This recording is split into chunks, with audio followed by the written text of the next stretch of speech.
Alleluia, alleluia, alleluia.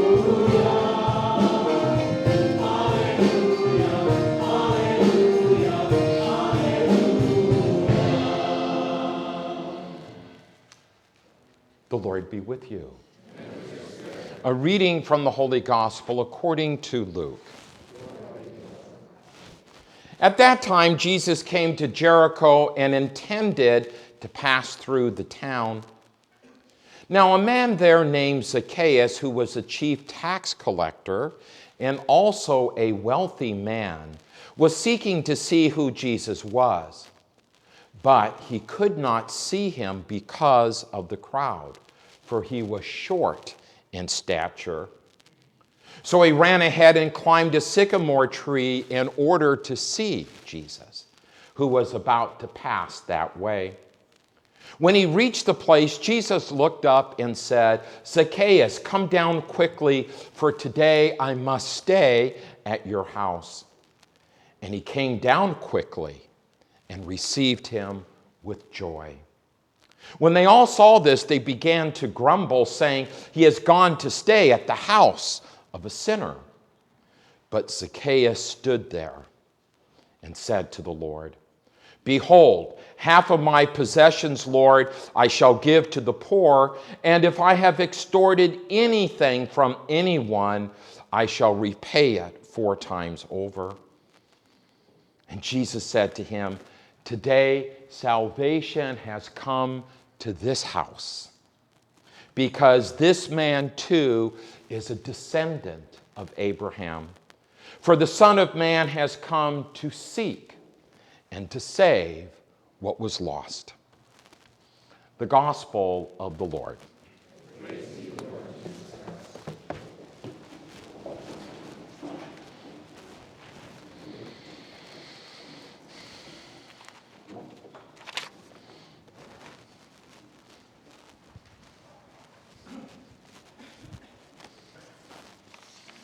So here's the question for today.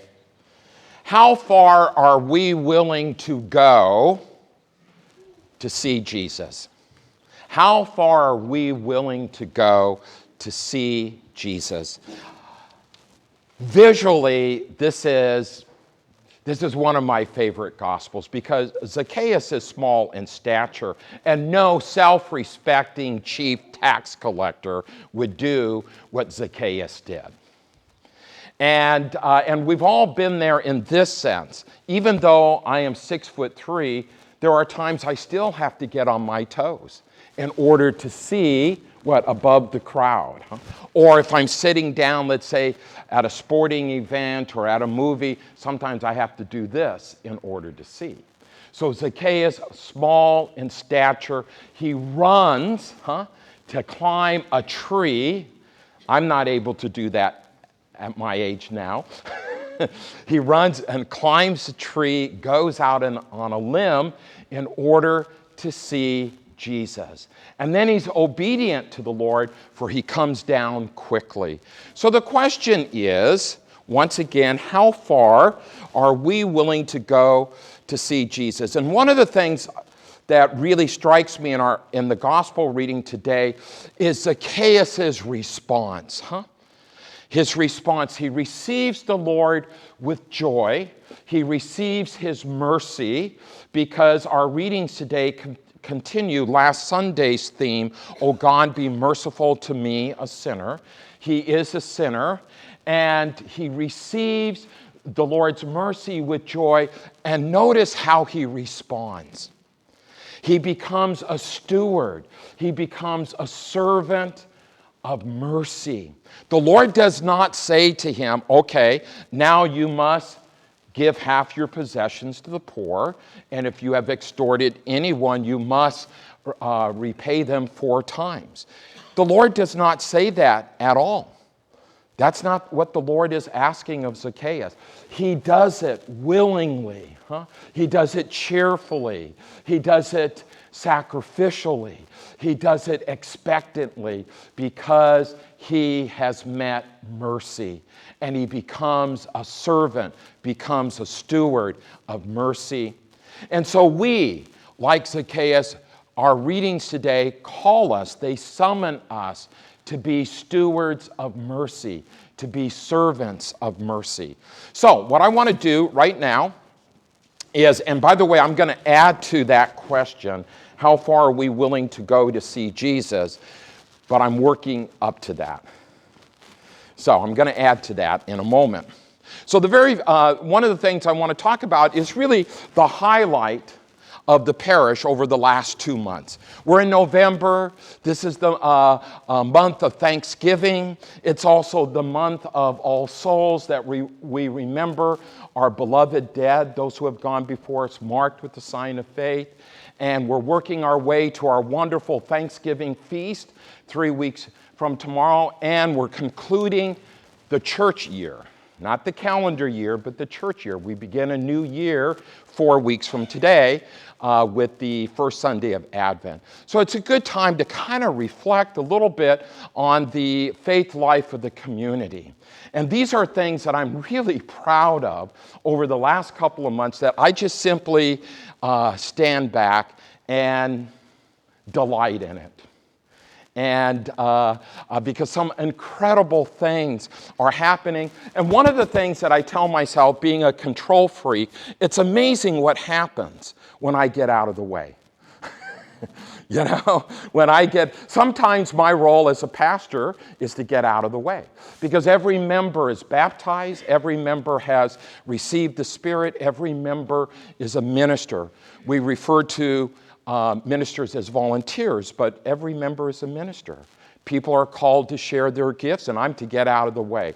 So some of the highlights over the last 2 months: 40 days of purpose. What on earth am I here for? You know, a parish-wide spiritual renewal. 252 of you registered, signed up, participated, and this wonderful 40 days. And we're going to do it again next year. And what are we going to do next year, Father? We're going to do what we did this year, but better. Okay? And that's what we're going to do. So next year we're going to focus on 40 days of faith. But why did that happen? It came together because I had an amazing team that did the work. They did the work. They made it happen. And because they love you. And they're passionate about Corpus Christi. And they're willing to go out on a limb to see Jesus in you. So other things that have happened, the Oktoberfest. You know, the Oktoberfest, I know it's a fundraiser, but we didn't make any money. And the First Saturday Men's Fellowship, you know, they're a little disappointed because they didn't get the financial Stop it. Just stop it. You brought the community together, okay? You brought the community together.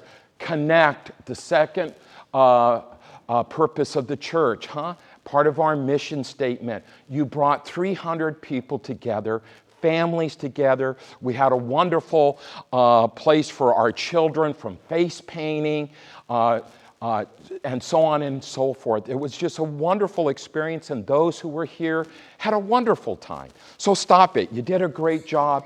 Thank you for sharing your gift, your time, your blood, your sweat, your tears with our faith community. Trunk or treat. Those of you who were here last week, trunk or treat, we had many trunks. So those of you who shared a trunk with the faith community, thank you. Okay? And it was a wonderful experience. Many adult volunteers who really worked through the weekend to make that happen. You know, something that I'm just very, very proud of, and something that gives me great delight. And as I said, we have Thanksgiving coming out, our 21st Thanksgiving. Scotty Eisenbart is going to oversee that experience. It brings us all together. And then two more things, and then I'll land it in terms of this, is music ministry. Chris Boyle is new on board, and he wants you to share. We want you to share your gifts with us. So if any of you have a voice to share, an instrument to share, please check Chris out as we reboot music ministry. And then finally, and this was the piece. that I am most proud of, because this is who we are. So last Sunday, after the 12 o'clock Mass, I walked into the kitchen, and there were 4 families with little munchkins putting together meals for our homeless. And I go, this is what we're about. I could not have been, my English may be off here, I could not have been prouder or more proud of a group of people than from that experience of last week. Teaching children what it is to be a servant of mercy, to be a steward of mercy. Teaching our children that it's not about them. What a wonderful example that those parents demonstrated to their children last week. And those children, they had a wonderful time. You know, it can be fun to be a servant, a steward of mercy. And I take great delight in that. So why am I saying all of this? Because Zacchaeus received mercy with joy. And all these things that I mentioned, and there are many more, these are stewards, these are servants of mercy, Now, I know that as soon as I say this, some are going to click off. But if you click off, let that be a signal that you need to hear the message. If you get a little irritated here, that means you're meant to hear it, okay? So, because I'm going to talk about the offering, okay? And one of the reasons why I give is that giving makes me happy. That's why I give. There are many reasons why I give. But one of the reasons why I place God's money, which is simply a return, it's not a gift, I'm only returning what has been given to me. One of the reasons why I place in the offering is because it makes me happy. Because my offering, your offering, makes all of that possible. There is no loaves and fishes, Oktoberfest, Thanksgiving, intergenerational event, 40 days of purpose. None of that happens without the Sunday offering. That is what the Sunday offering supports. The Sunday offering is an opportunity for us to be servants and stewards of mercy. And when we give, it makes us happy. It makes us joyful. God loves a cheerful giver. Think about when you are, and I'm not a shopper, okay? I dread shopping. But from time to time, I need to do it, okay? So when I go shopping, one of the things that I visualize, is the person receiving the gift. And that brings me joy. It makes me happy. And then when I give them the gift and I watch them unwrap it, there's a smile on my face and just want to see how they respond. So when I place God's money in the basket to support a ministry of mercy, it brings me joy. It brings me joy, and it makes me happy. So, I'm going to extend the question now. How far are we willing to go to see Jesus around our money? How far are we willing to go? Now, in the gospel reading today, Zacchaeus gives half his possessions away. Well, God didn't ask him to do that. He simply did it. But is our giving sacrificial?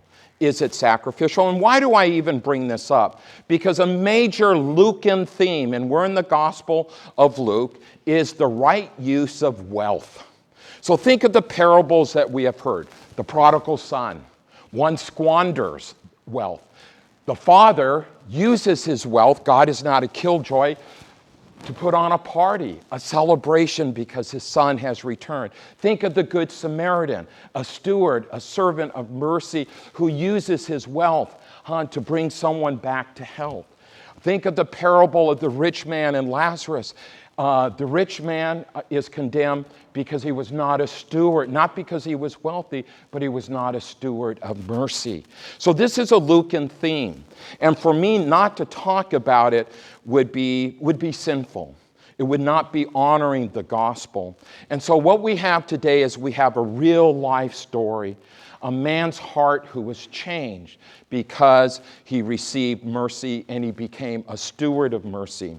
The right use of wealth will be as different as each person, but ultimately we are disciples of Christ, not disciples of money. So what do I mean by sacrificial giving? Because I think that's what Zacchaeus demonstrates for us. What does it mean to give sacrificially? Well, I'm sure we all have our take on it. But here's something that I would say. The church calls us to the full, active, and conscious participation in the Mass. And the full, active, conscious participation in the Mass requires something of us. It must cost us something to be here. Now, I hesitate to quote him, but he has a wonderful quote. Woody Allen. He says 80% of life is showing up. So the very fact that we are here, that's 80%. But the other 20% is choosing to be present. So choosing to be present is a wonderful gift that we give to one another, and it's a wonderful gift that we give to God. So Mass must cost us something because we call it the sacrifice of the Mass. The word sacrifice means to make holy. God has given his life for us. It cost God his Son to be present to us. Therefore, we honor God by bringing ourselves and by bringing what cost us something. That's what I mean by sacrificial giving. God says to Moses in Exodus, do not come to me empty-handed. Do not come to me empty-handed. I mean, God makes that very clear in the book of Exodus and his instruction to the Israelites. It is a way that we bring ourselves to the altar. I give something up because I want to prioritize God's work. I choose to live without something because God's work is important. That is what it means to sacrifice. If I'm not thinking about what I'm putting in the offering, it's not a sacrifice. It's not a sacrifice. It's got to cost me something. It's got to cost me something, and everyone's got to determine that. But in order for me to be fully engaged in the Mass, in the sacrifice of the Mass, in order for me to have that full, active, conscious participation in the Mass, then it must cost me something. To get the benefits, to get the fruits, it must cost me something. Sometimes people say, I'm not growing in spiritual maturity. Well, then we go down the list. Are you spending daily time with God? Okay.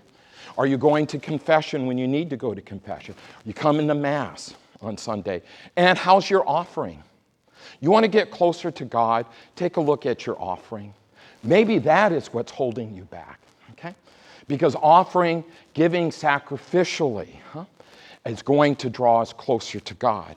And maybe the only reason why you may not be drawing closer to God is maybe you're not giving sacrificially. So it's something to take a look at. Now, I'm about ready to land it. And I want to kind of end on a high note. And that is, the purpose of giving is to bring us closer to Christ. That's the purpose. The reason why we do Class 201, growing in spiritual maturity, where we teach you the 5 habits, is it's my desire as your pastor that all of us grow in maturity and grow closer to Christ, okay? Now, why are we here? We're here to grow closer to Christ, okay? And I want all of us to grow closer to Christ. So when I give sacrificially, that's the caveat. When I give sacrificially, If I'm not giving sacrificially, I'm not going to draw closer to Christ. But when I give sacrificially, I draw closer to Christ. So think about it. When you invest in your home, which is a very good investment, you draw closer to your home. You take great pride in that. When you invest in your children, it's like a magnet. You draw closer to your children. When you invest in your career, you draw closer to your career. When you invest in your hobby, you draw closer to your hobby. When you invest in your church, when you invest in the work of God, you draw closer to the church. You draw closer to God. It's a magnet, okay? Because our money goes where our heart is, okay? And the reason why Jesus talks about possessions, the reason why 16 out of 38 parables are about money is he knows our hearts. He knows us so well. And he knows how we spend money, how we use money. It reveals where we are spiritually. It reveals our spiritual maturity. It may not be the only test around our spiritual maturity, but it's a very good one. And some people say it is the acid test. So I want us all to draw closer to God. But here's the thing. When we participate with our resources, not only do we draw closer to God, we draw closer to one another. It's a bond of unity. It builds bonds of trust. So these are reasons why God wants us to give. It makes us happy. And it draws us closer to him. That's all Zacchaeus wanted. He wanted to see Jesus. He wanted to draw close to Jesus. And finances are a way that we can draw close to Jesus. But we are asked, how far? How far are we willing to go? Are we willing to climb the tree? Are we willing to go out on the branch? Do we dare to go out on the branch with our finances? And that's what our reading invites us to do today. So, we call it the sacrifice of the Mass. God has given his life for us. And so we receive the God of mercy.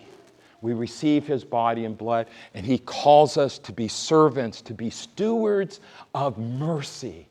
And we go out and be the servants, the stewards that he has called us to be. So let us stand and profess our faith.